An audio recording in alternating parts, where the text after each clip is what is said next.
Muy bien, supongo que todos han meditado, reflexionado, pensado sobre la vida de Cristo y la doctrina de la cristología histórica.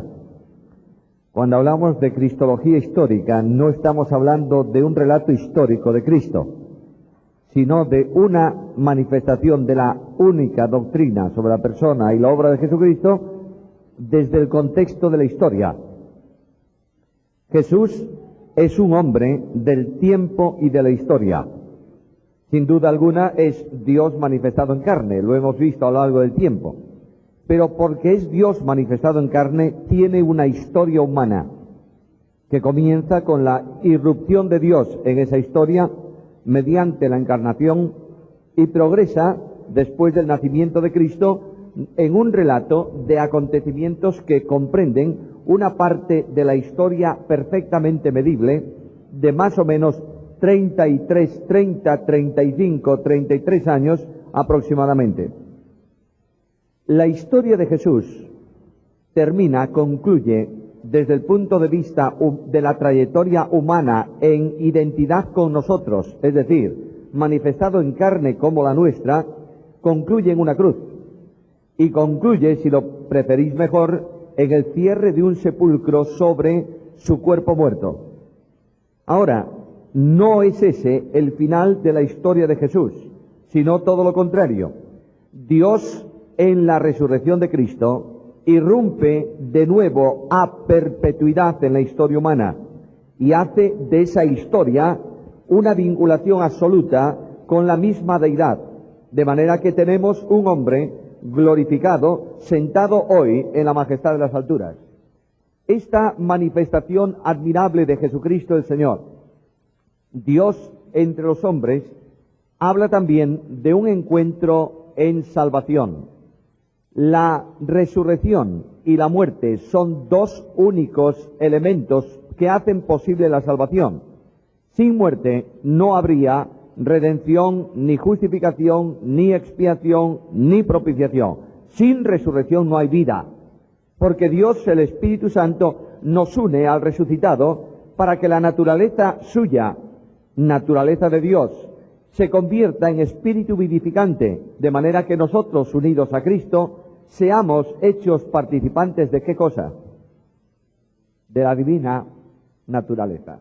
Aquí tenemos una enorme dimensión que tenemos que considerar siempre que veamos la resurrección. Ahora, la resurrección, el relato de la resurrección comprende una parte importante de los evangelios y está relatada desde personas incrédulas, es decir, de personas que no quisieron creer nunca en la resurrección de Cristo. Ninguno de los discípulos de Jesús, ninguno de los apóstoles, ninguno de los amigos de Jesús, ninguno de sus conocidos estuvieron dispuestos a creer en la resurrección. De otra manera, no esperaban que Jesús resucitase. Simplemente no podían entender ni siquiera que muriese, por tanto, mucho menos que resucitase. Pero esa resurrección es una de las manifestaciones de la piedad de Dios en salvación. Por tanto, conforme a las Escrituras, tenía que resucitar. Cuando hablamos de resurrección podemos hacerlo de muchas formas. Una, desde la forma tradicional o habitual de afirmar la resurrección primero y luego poner las pruebas tangibles de la resurrección. Yo sé que esto lo conocéis todos. Sé que sabéis muy bien, a la luz de la Escritura, que Jesús resucitó primero, es base de nuestra fe. Si no crees en la resurrección, no hay salvación. Si no crees que el Hijo de Dios resucitó de entre los muertos, no hay perdón de pecados, porque Él fue entregado por nuestros pecados y resucitado para nuestra justificación. Luego, si no hay resurrección, no hay justificación. Yo sé que todos creemos en la resurrección, pero los argumentos sobre las evidencias de la resurrección son múltiples y están bien conocidos o notorios en la Biblia.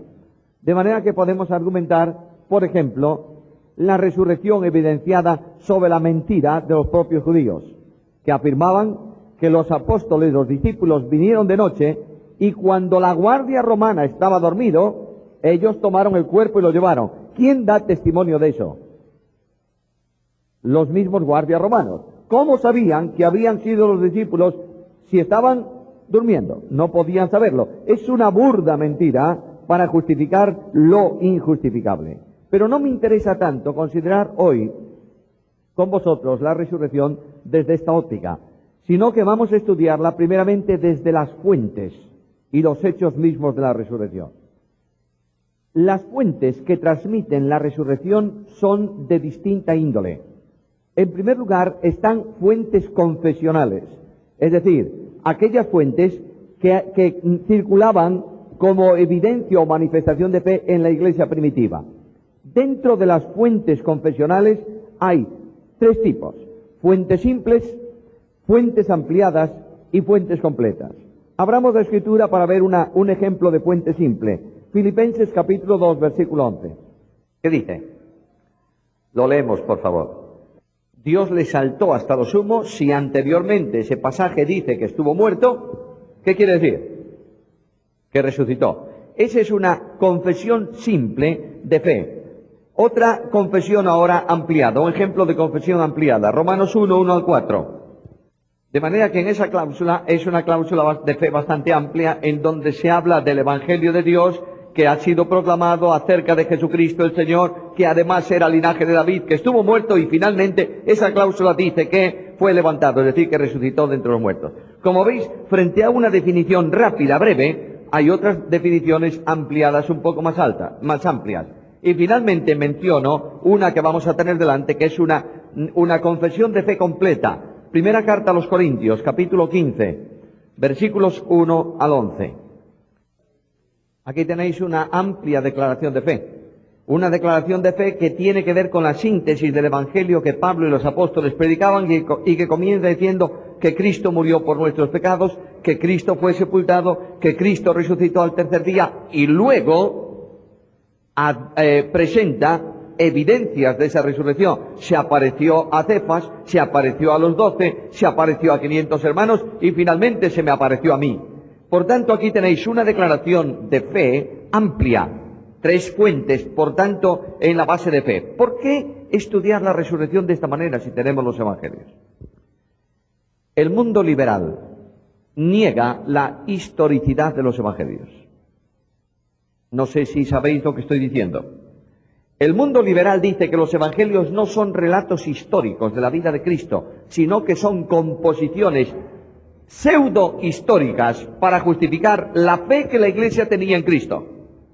De manera que cuando Cristo, la fe de la Iglesia es que Jesús tenía poder sobre los demonios, los evangelistas, que no fueron los que se creen, inventaron relatos de expulsión de demonios. Luego sintetizo esto. El endemoniado de Gadara nunca existió. Es una tradición oral de la iglesia primitiva que justifica o pone de manifiesto la realidad del poder de Jesús. Sabemos todos que esto no es verdad. Los evangelios son relatos históricos, fidedignos, inspirados plenariamente con absoluta autoridad para manifestar aspectos de la vida de Jesús, seleccionados por los autores humanos bajo la conducción del Espíritu Santo. Sabemos esto todo, pero dejamos un instante los evangelios y veamos que en la iglesia primitiva hay bases, hay fuentes, hay evidencias que testifican sobre la resurrección de Cristo. Las primeras fuentes son las confesiones de fe de la iglesia, es decir, lo que los apóstoles que predicaban. El contenido del evangelio que la iglesia creía desde el principio, desde origen, tiene que ver con la resurrección de Jesús. Segundo grupo de fuentes, las fuentes llamadas carismáticas, es decir, las que tienen que ver con la proclamación directa del Evangelio. Por ejemplo, fuentes carismáticas de apóstoles en el origen. Pedro, por ejemplo, Hechos capítulo 2, versículos 14 al 36. Bueno, versículo 23, por favor. Vamos a seleccionar ahí. De manera que Cristo fue, podemos seguir leyendo y hay más de la resurrección, pero Cristo fue levantado de entre los muertos porque no podía ser retenido por la muerte, y esto constituye la predicación ¿de qué? Del Evangelio. Por eso se llama fuentes carismáticas. Mirad otro ejemplo del mismo apóstol Pedro, capítulo 4, versículos 8 al 12. Vosotros habéis crucificado a Jesús el Cristo. Notad que ese versículo es muy importante. No dice Pedro simplemente a Jesús de Nazaret. Para los hombres, Jesús de Nazaret era el gran profeta. Para Pedro, Jesús de Nazaret era además ¿qué? El Cristo. Por tanto, vosotros habéis crucificado al Mesías. Y a este Mesías, Dios resucitó. Notad que la resurrección y la muerte de Cristo forman el núcleo esencial de ¿qué cosa? De la predicación del Evangelio. Un paréntesis aquí. No sé si la cruz y la resurrección está presente hoy en la predicación del Evangelio. A veces se predica un Cristo sanador, bonachón, otro, si el carácter es más agrio, un Cristo que reprende. No importa lo que. Si tú no predicas en la evangelización que Cristo murió por los pecadores en una cruz y que resucitó de los muertos, no hay mensaje del Evangelio. Y el mensaje del Evangelio, mis amados hermanos y amigos, no son historias para los hombres, es doctrina bíblica para salvación. Quiero recordaros, y hay personas aquí que están trabajando con la evangelización, el mensaje puede ser dicho de muchas maneras, expresado de muchas formas. Si no es un mensaje cristocéntrico, no es evangelio. Y el apóstol Pablo dice que el evangelio consiste especialmente en proclamar la doctrina, la palabra ¿de qué? De la cruz. Y la palabra de la cruz es, dice Pablo, ¿qué cosa? Locura, ¿a quién? A los que se pierden. A los que se están perdiendo, la palabra de la cruz es locura, no se puede entender. Pero tú no tienes otro mensaje que proclamar más que ese. Y el apóstol Pablo dice que si alguien, incluso un ángel del cielo o uno de nosotros, anuncia otro evangelio, sea anatema. De otra manera, cualquier mensaje que no sea cristocéntrico, que exprese que Cristo murió y resucitó, no es evangelio. Y quiero decirte que el evangelio no es un discurso para pobrecitos que se pierden. Es la doctrina de Dios expuesta para salvación que hace eficaz el poder del Espíritu Santo. Lamentablemente, la Biblia desaparece de la predicación del Evangelio. No sé si pasa aquí, ojalá no. Pero los grandes predicadores del Evangelio de los siglos pasados y reciente también, grandes predicadores del Evangelio, predicaban un mensaje en el que la Biblia se estaba repitiendo reiteradamente como base de fe. Cualquier predicador del Evangelio que no cite la Biblia en su mensaje no está predicando el Evangelio. De la misma manera que cualquier expositor bíblico que no sustente todo cuanto dice en textos bíblicos no está enseñando conforme a la voluntad de Dios. La Biblia es el núcleo de la evangelización. Comentaba con un hermano amigo estos días ese predicador, gran predicador que ha sido Bill Graham. ¿Sabéis cómo cómo eran los discursos evangelísticos de Billy Graham después de la introducción? Permanentemente en su mensaje decía, ¿qué frase? La Biblia dice, la Biblia dice, la Biblia dice. Lee los discursos de Spurgeon en la predicación del Evangelio. ¿Hay contenido bíblico? Naturalmente que sí.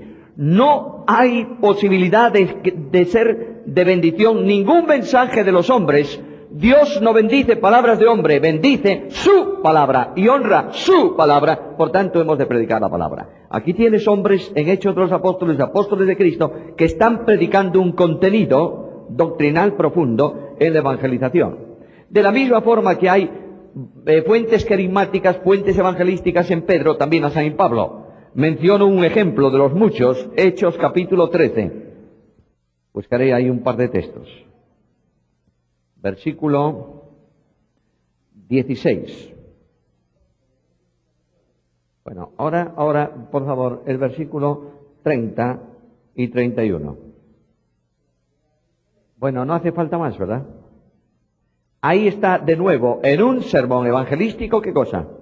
La resurrección de Cristo. Tenemos entonces fuentes confesionales, fuentes carismáticas, fuentes narrativas o, de otra manera, más técnicamente, fuentes cristofánicas, es decir, manifestaciones visibles de Jesús.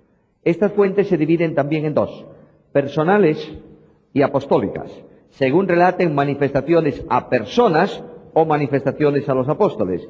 Miremos un ejemplo de manifestación personal. Mateo capítulo 28, versículos 9 y 10. Bueno, es el testimonio de la manifestación del resucitado. ¿A quién? A las mujeres. Y estas mujeres son encomendadas para llevar el mensaje de la resurrección ¿a quiénes? Qué curioso. Yo siempre pensé que tenían que ser los apóstoles los que enseñaran a las mujeres, y resulta que son las mujeres las encomendadas para llevar el mensaje a los apóstoles. Además de esto, otro ejemplo en Juan capítulo 20, versículos 11 al 18. Muy bien, María Magdalena ha visto al Señor. Y una referencia final la tenéis en Lucas capítulo 24 con los discípulos de Maús.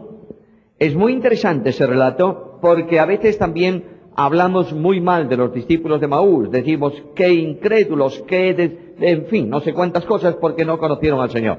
Dice el Evangelio, y Marcos también lo confirma, que el Señor se les manifestó de otra manera o de otra forma.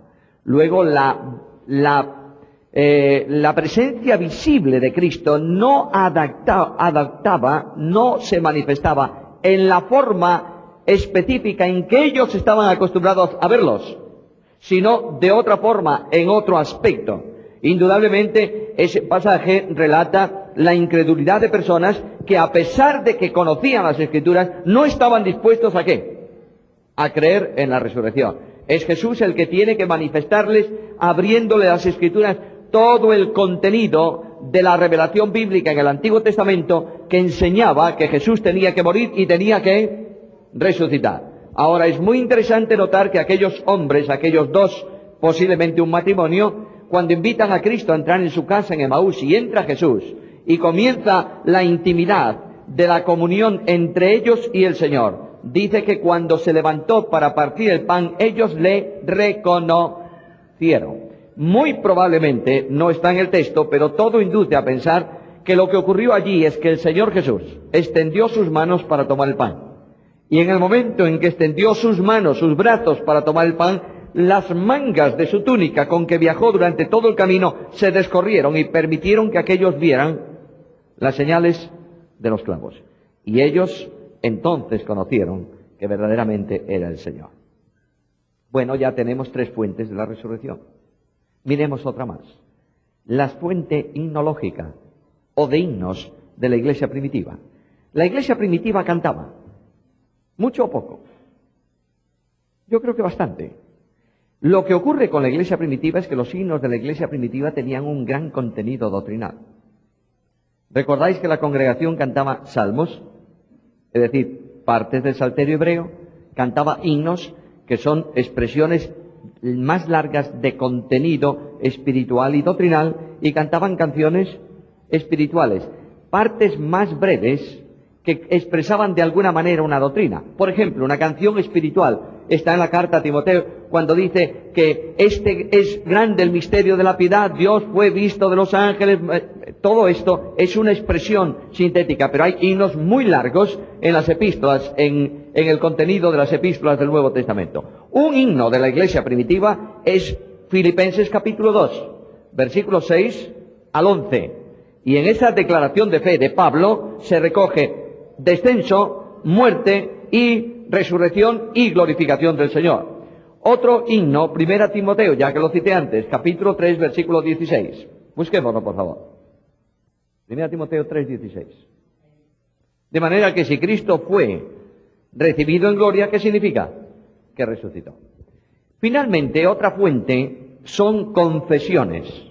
Y existen formas muy breves a lo largo de todo el Nuevo Testamento que unen el nombre de Jesús, el Señor, con un predicado nominal o verbal.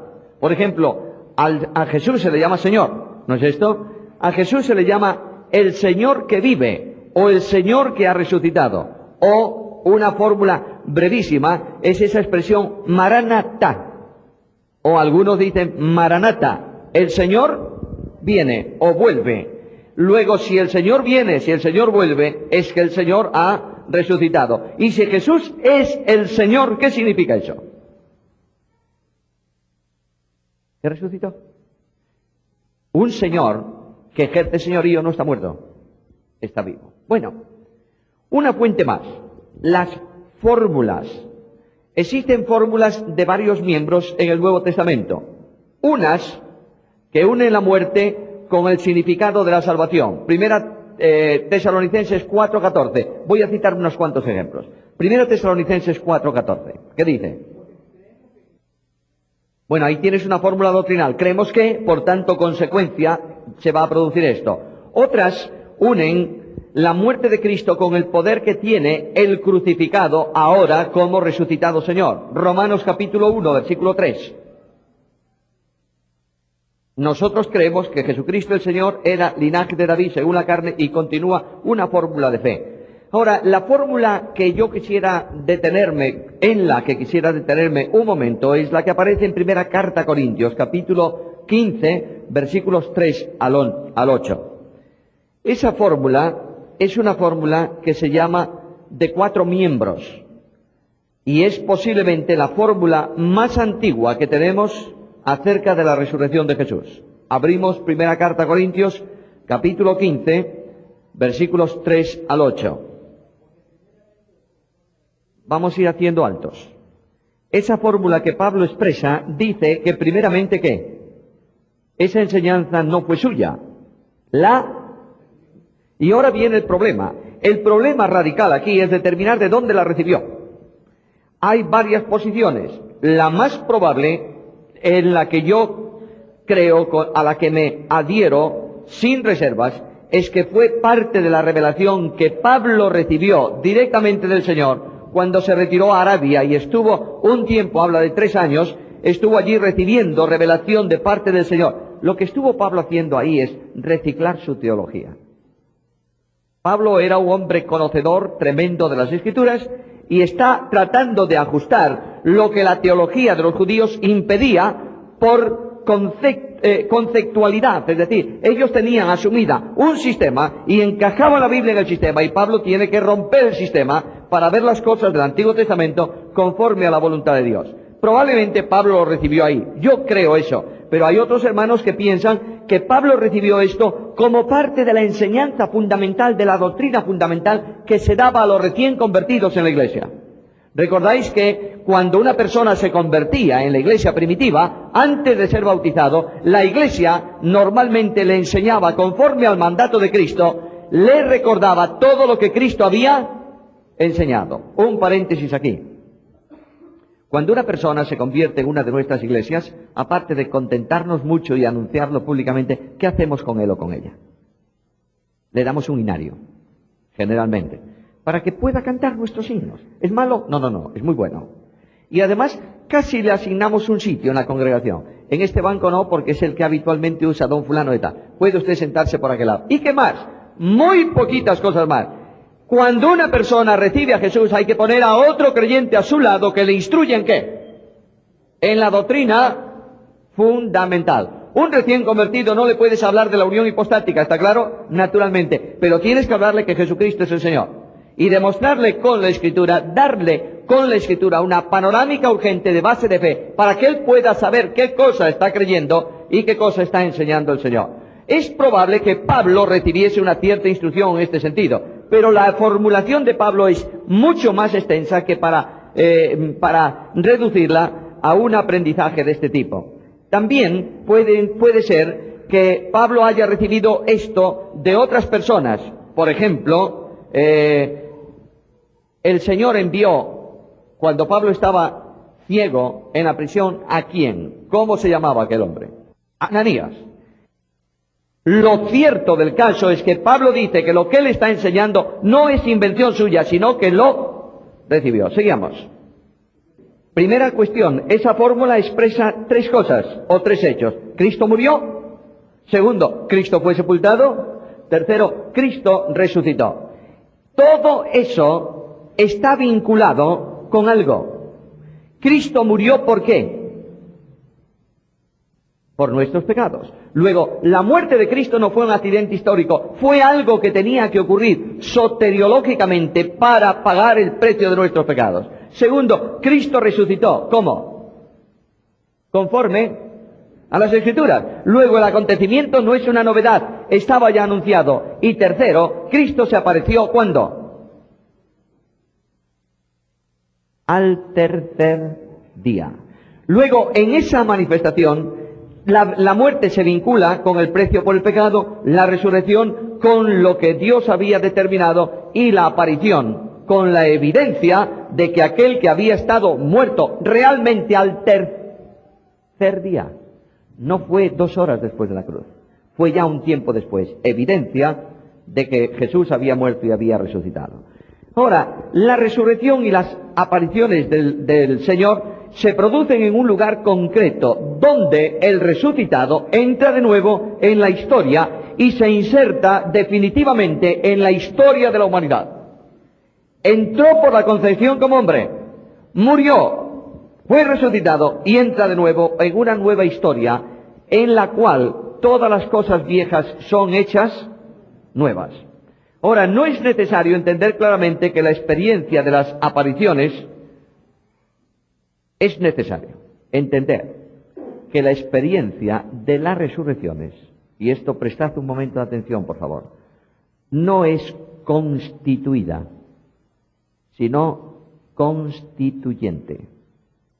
Es decir, las apariciones no se establecen en razón a una fe,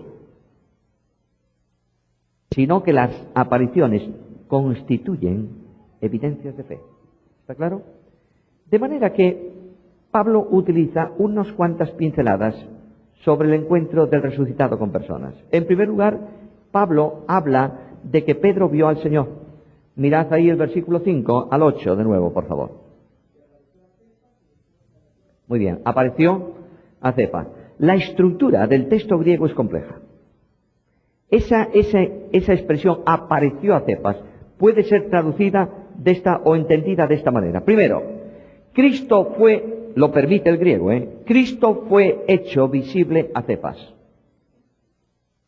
Quiere decir que Dios hizo posible que Pedro viese al Señor. O Dios le concedió a Pedro una visión del resucitado. Seguid el hilo un momento. Otra fórmula quiere decir que Cristo se hizo visible a Pedro.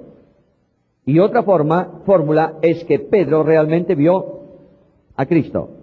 Probablemente la verdad de este asunto no es el hecho de que Cristo se hizo visible, que indudablemente lo comprende, sino que realmente, verdaderamente, auténticamente, Pedro vio ¿a quién?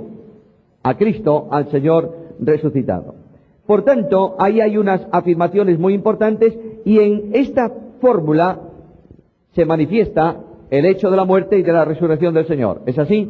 Miremos otra, por favor. Hechos capítulo 10, versículos 40 y 41. Bueno, notad ese versículo, por favor. Yo voy a leerlo traducido muy literalísimamente del texto, claro, en expresión castellana, no voy a traducir palabra por palabra. Dice así: Dios le resucitó al tercer día y le dio manifestar su presencia, no a todo el pueblo, sino a los testigos de antemano elegidos por Dios, a nosotros, los que comimos, bebimos con Él, después de que Él resucitó de entre los muertos. De manera que el Dios de la gloria, que resucita a su Hijo Jesucristo al tercer día, le dio que se manifestase visiblemente, presencialmente, no al pueblo, sino ¿a quién? A testigos escogidos. Lo sorprendente es que Jesús hubiera podido causar un impacto tremendo si se hubiese presentado delante del Sanedrín o delante de los judíos en general. No lo hizo solo delante de ¿quién? De los apóstoles. Y este conjunto de hombres da testimonio, testifica que el resucitado comió y bebió. No es un espíritu, no es una aparición, no es una manifestación, es realmente Cristo resucitado de los muertos. Ahora, 1 Corintios 15, 8 de nuevo, por favor. El testimonio de Pablo. Me apareció. Luego, aquí no hay duda que no fue una visión, que no fue una alucinación, sino una aparición. A mí se me apareció el Señor. Claro, la aparición que Pablo tuvo de Cristo fue impresionante. Los discípulos vieron a Jesús resucitado, con el cuerpo de resurrección. Solo Juan en Apocalipsis lo vio en el aspecto del cuerpo de glorificación. Pero Pablo vio al Señor glorificado en el camino a Damasco. El impacto de la presencia visible de la gloria del resucitado causó tal impresión en el apóstol que el apóstol Pablo, perseguidor de la iglesia, pero conocedor profundo de la Escritura, supo que estaba en la presencia de Dios, de manera que él preguntó: ¿quién eres qué, Señor? Y Pablo recibió la respuesta que lo dejó helado: yo soy Jesús, a quien tú persigues. Ahí aprendió la primera lección de teología bíblica Pablo. Yo no estoy persiguiendo a Jesús, estoy persiguiendo a los seguidores de Jesús. Pero como esos seguidores forman una unidad conmigo, el que persigue a un seguidor mío, me está persiguiendo a mí. Hermanos, hay algo que tengo que aprender esta noche, por lo menos recordar. Cualquier cosa que tú hagas contra un hermano en Cristo, cualquier acción contraria al amor, estás haciéndolo contra el Señor de ese hermano. ¿Está claro? Palabras corrompidas, murmuraciones, lo que tú quieras, ofenden no solo al hermano, ofenden al Señor de ese hermano. Una de las necesidades que el pueblo de Dios tiene, ¿sabéis qué es? De que de la iglesia de Cristo desaparezcan ¿quiénes? Los murmuradores. Pero no hay murmurador, sino hay oído dispuesto a oír la murmuración. Tengamos mucho cuidado con todas estas cosas que se desprenden simplemente del estudio de la palabra. Ahora, ya tenemos evidencias, tenemos fuentes, tenemos testimonios. Ahora, el hecho de la resurrección. Voy a sintetizarlo rápidamente. Primero, el protagonista. ¿Quién es el protagonista de la resurrección? Jesús de Nazaret, el enviado de Dios, el Hijo de Dios, muerto y resucitado. Segundo, el hecho. El hecho es transmitido desde la dimensión del sujeto que lo vive y como resultado de un encuentro. Notad que todos los testimonios de la resurrección que son: vive porque vive, no porque oí que vive, sino porque lo he visto. Ha habido un encuentro. Por tanto, no es una visión incorrecta, sino la presencia de un sujeto reconocido por personas que habían convivido con él. Tercero, los destinatarios de la verdad de la resurrección. Las apariciones son a personas concretas, con nombres propios e identidad reconocida. A estas personas concretas se aparece a los 12, y Pablo dice algo sorprendente: también se apareció a más de 500 hermanos juntos, muchos de los cuales, dice Pablo, que viven ahora. La ley en el Antiguo Testamento presentaba como necesidad de evidencia el testimonio concordante de por lo menos 2 o 3 testigos. Aquí hay muchos que aún viven que concuerdan en un mismo testimonio. Todos nosotros en un mismo momento hemos visto al Señor resucitado. Ahora, en cuarto lugar, hay una intencionalidad. ¿Por qué? La intencionalidad específica de los relatos de la resurrección tienen que ver con una dimensión comunitaria de la Iglesia. Los creyentes de la Iglesia, en el transcurso del tiempo, creemos que Jesús ha resucitado. Pero además tiene una intencionalidad misionera. El resucitado tenía que ser proclamado ¿a quiénes? Mateo 28:20. A todas las naciones. Y además la manifestación del Señor resucitado tiene una intención soteriológica, es decir, de salvación. La muerte es el presupuesto final para afirmar por la resurrección la conclusión eficaz del programa de salvación. ¿Entendemos eso? Es decir, en la muerte Dios carga sobre Jesús el pecado del mundo. En la resurrección abre el canal para comunicar vida eterna a todo aquel que en él crea. Por tanto, resurrección y muerte es una afirmación permanente de las Escrituras. Y, sorprendente, la muerte de Jesús trasciende a su persona para incluirnos a nosotros. 1 Corintios capítulo 15, versículo 3. Luego, la muerte de Cristo no es solamente la muerte de Él, es por causa de nuestros pecados, porque en la cruz del Calvario Jesús el Señor no solamente murió en favor de los perdidos, murió en lugar de los perdidos, que es muy distinto. Por tanto, esa muerte es una muerte sustitutiva. tutoria, en la cual cuando yo creo soy incorporado a fin de que la penalidad del pecado me sea aplicado en razón de que uno ocupó mi lugar. Por tanto, cancelada esa deuda, yo no tengo ya ninguna responsabilidad penal que pagar. Tengo la responsabilidad de no pecar, porque el pecado más pequeño ha exigido el derramamiento de la sangre del Hijo de Dios y la entrega de su vida. Ahora, cuando se dice en la Escritura, y la Iglesia cree, que Jesús murió y resucitó según las Escrituras, estamos situando a Jesús mucho más allá de lo individual. Estamos poniendo a Jesús al servicio de lo que Dios ha previsto conforme a su propósito eterno en la redención de los pecadores. Dios en el plan eterno de redención determinó que su Hijo muriese, sí, y determinó que su Hijo resucitase, naturalmente, y determinó que su Hijo fuese entronizado, por supuesto que sí. Por tanto, sin la resurrección no hay comprensión posible ni ejecución vital del plan de redención. ¿Entendemos?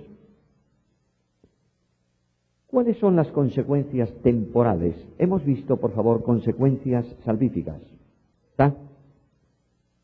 Yo creo que os veo, o yo estoy enrollando mucho el tema hoy, o os veo un poquito despistados. Claro, nos metimos por fuentes, nos metimos por... Y yo sé que son cosas que no se mencionan demasiado, ¿está? A lo mejor hay alguno que lo está oyendo por primera vez, pero tenemos que estudiar así la Biblia también, ¿eh? Hemos visto la intencionalidad. ¿Por qué tuvo que resucitar? ¿Cuál fue la razón? ¿Está claro? Bien, ahora veamos las consecuencias de esa resurrección. Las consecuencias en relación con el hombre, por eso se llaman temporales porque están en el tiempo, y antropológicas porque corresponden al hombre. La primera consecuencia es la revelación de Jesús para un encuentro con Jesús. El hombre se encuentra con el resucitado. La transformación de los discípulos en hombres nuevos que entienden lo que no entendían antes y que predican con denuedo el Evangelio es la consecuencia de un encuentro ¿con quién? Con el resucitado. El encuentro en vida en el reino es consecuencia también de la acción liberadora de Dios. Mirad Colosenses capítulo 1, versículo 13. Luego, el traslado liberador y salvador al reino se produce por un encuentro espiritual ¿con quién? Con el Hijo. ¿En quién estamos? No hay vida eterna sin posicionamiento en el Hijo. No hay posicionamiento sin resurrección. ¿Está claro? Muy bien. Ahora, la Iglesia, por la resurrección, surge en el resucitado. Porque Cristo es la piedra fundamental de la Iglesia. Notáis que hay que expresar principios bíblicos en una forma muy concreta. ¿Por qué motivo decimos que la Iglesia surge en el resucitado? ¿Por salvación en el resucitado? Claro. ¿Por comunión de vida en el resucitado? ¿Verdad? ¿Por identificación en el resucitado? Seguro. Y por sustentación en el resucitado. La Iglesia se sustenta en el resucitado Señor sobre la piedra viva. Mirad, hay dos referencias que hablan de Cristo como sustentador de la Iglesia, una en su ministerio. Cuando dice, yo soy el buen pastor, conozco mis ovejas, las mías me siguen, les doy vida eterna, no perecerán jamás ni nadie las arrebatará. ¿De dónde? Luego ahí tienes la sustentación. Las ovejas de Cristo, que son cada uno de los creyentes y la Iglesia en conjunto, están ¿en dónde? En su mano, mano de omnipotencia. Y la protección a ese pueblo para que nunca caiga de la gracia obedece a la acción también del Padre, que dice, mi Padre que me las dio es mayor que todos y nadie las arrebatará. ¿De dónde? Luego lo que hay ahí es una figura hermosísima. Cristo pone la base de sustentación, el Padre pone la base de protección cerrando su mano sobre la mano del Hijo. ¿Dónde estamos nosotros? Entre la mano del Hijo y la mano del Padre. Por eso tenemos seguridad de salvación, perdón de pecados y vida eterna. Y cuando el Padre, que es lleno de amor y misericordia, conoce que yo necesito una experiencia especial de prueba en mi vida para fortalecer mi fe, separa un poco los dedos de su mano, estoy hablando en parábolas, y permite que entre la aflicción del exterior a mi experiencia de vida, pero nunca dejo de estar en la mano de Jesús. Por eso el Salmo dice, con Él estaré yo en la angustia. Ahí tenemos la enorme bendición de eso. Y además de eso, el resucitado permite, exige la comunicación del mensaje de salvación ¿a cuántos? A todas las naciones. Bueno, ¿cuántas cosas sobre la resurrección? Muy bien. Veamos ahora, por favor, formas de ver la resurrección. En primer lugar, hay una forma materialista, liberal, que se llama la forma biologicista, bios vida, biólogo el que trata de vida, logos predicación sobre esa forma de vida. Biologicista significa aspecto simplemente de un resucitado como otro cualquiera. Para estos, la resurrección de Cristo es idéntica a la resurrección de Lázaro, por ejemplo.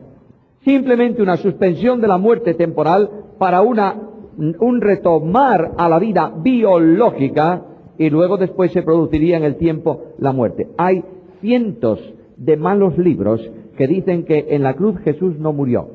Simplemente quedó en un estado casi, ¿cómo lo diría yo? En una situación de coma, del que vuelve en la tumba y entonces resucita físicamente, y algunos incluso lo sitúan camino de la India, donde algunos dicen que incluso se casó y tuvo descendencia. Bueno, Dios les perdone.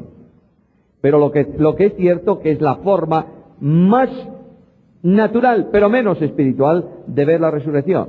Otra es la forma que se llama idealizadora o desmitificadora o desmitificante, que es una de las formas del liberalismo. Es decir, el Cristo de la Biblia no resucitó, pero como necesitamos como fe salvadora que resucitase, que Jesús resucitase, al fin y al cabo Jesús fue un hombre normal y corriente, dicen los liberales, en el cual Dios estuvo presente durante su ministerio.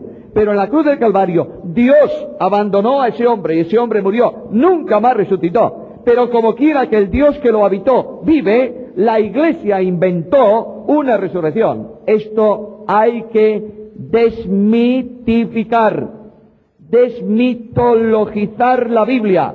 Y este es uno de los grandes mitos de la Biblia para estos que, diciéndose cristianos, son contrarios a la verdad del cristianismo. Otra forma de ver, la única posible forma de ver, es la forma teológica. Esta forma describe la resurrección de Cristo como una acción omnipotente de Dios, en el cual las tres personas divinas intervienen para que el cuerpo muerto de Jesús sea levantado del sepulcro en unidad con su parte espiritual que había sido encomendada en la mano del Padre, y reciba a Jesús como modelo de hombre el cuerpo de resurrección. En primera carta a los Corintios, capítulo 15, voy a añadir algo a esas notas. En la carta primera a los Corintios, en el capítulo 15, se habla del cuerpo de resurrección, ¿verdad? ¿Sí? Y dice que el cuerpo de resurrección es un cuerpo espiritual. Y es un cuerpo con unas características sorprendentemente distintas al cuerpo nuestro. A veces nosotros tenemos la idea de que cuando nuestro cuerpo sea depositado en la tumba, va a resucitar este mismo cuerpo, un poco distinto, pero el mismo cuerpo. Yo tenía un hermano muy cariñoso, muy querido en nuestra iglesia, que un día hablamos de la posibilidad de donar órganos para beneficiar a otras personas que tienen necesidad, ¿verdad? Y este hombre se enfadó violentamente. Y cuando salía, me dijo: lo que queréis decir vosotros es que yo puedo, por ejemplo, si tengo dos, dar un riñón. Yo le dije, pues, naturalmente que sí. ¿Y sabéis qué me dijo? Bueno, entonces, si viene el Señor, ¿qué? Lo que él pensaba es que el hermano o la persona que había recibido su riñón se quedaba sin riñón si venía el Señor, porque le sería arrancado el riñón de él para el cuerpo de resurrección. El apóstol Pablo dice que lo que se siembra es una semilla de trigo. ¿Sale esa semilla? No, sale un trigo procedente de la semilla.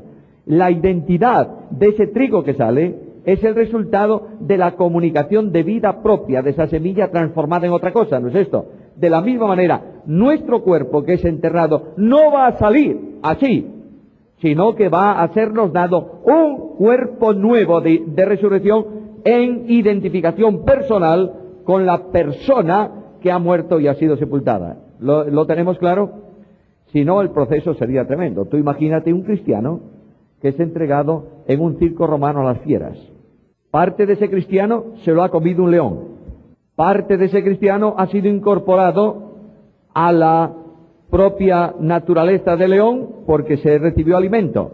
Los huesos que el león no pudo comer, alguien los tiró por ahí a algún lado y después el león depositó en tierra lo que no fue capaz de recuperar del cristiano. Y ahora cuando resucite, ¿qué? Bueno, entregado el cuerpo a la tierra, Dios nos va a dar un cuerpo de resurrección. Y ese cuerpo de resurrección es semejante al cuerpo resucitado de Jesús. Mucho más cerca de la energía que de la materia. No es el embalaje del alma, sino del espíritu, de la parte espiritual. Por eso se le llama cuerpo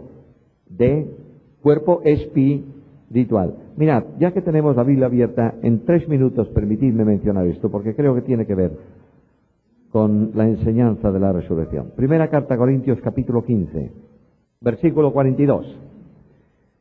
Así también es la resurrección de los muertos. Se siembra en corrupción, resucitará en incorrupción. No quiere decir que será un cuerpo que no se deteriora, es que la corrupción no puede afectar ese cuerpo. Incorrupción significa que la esfera de corrupción propia del cuerpo de hoy no afecta para nada al cuerpo de resurrección. Otra cosa, se siembra en deshonra. ¿Qué es eso de deshonra? Debilidad, agotamiento. Normalmente en la trayectoria de un hombre, cuando va a morir, si ha cumplido realmente la edad normal, no está muy fuerte, ¿verdad? Yo me doy cuenta hoy, y ya tengo unos cuantos años, me doy cuenta que cuando yo era un muchacho joven, en mi ciudad, que es una ciudad toda en cuestas, porque está edificada sobre 5 montes, una de las competencias que hacíamos los jóvenes era salir de la iglesia y ver quién llegaba antes a un cruce en la parte más alta de la ciudad. Bueno, corríamos de alguna manera, nos latía el corazón, pero 2 minutos después estábamos absolutamente normalizados. Cuando yo tengo que cruzar una calle de nuestra ciudad corriendo y llego al otro lado, me doy cuenta que ya no soy un joven tan joven. Ahora, ¿qué más dice? Se siembra en debilidad, enfermedades, resucitará ¿cómo? En poder. Y finalmente se siembra cuerpo y resucita. Es decir, nuestro cuerpo hoy está adaptado a la necesidad de algo interior que maneja nuestra vida, que es el alma, el ánima. Dios nos sopló en las narices del primer hombre aliento de vidas plural y nos comunicó vida biológica que se sustancia en lo que se llama alma y vida espiritual, la parte más alta del espíritu. Cuando Cristo resucitó, Cristo podía entrar en una habitación que tenía las puertas ¿cómo? Cerradas. Cristo desaparecía inmediatamente. Cristo se manifestaba de otra forma, pero Jesús dijo algo muy serio. Mirad que yo no soy un espíritu, sino que tengo carne y huesos, identificando esto con la realidad del cuerpo en la resurrección. Muy bien, dejamos el resto para la segunda parte y con tal motivo podemos descansar un poco la cabeza de los conceptos nuevos que a lo mejor alguien ha escuchado hoy por primera vez.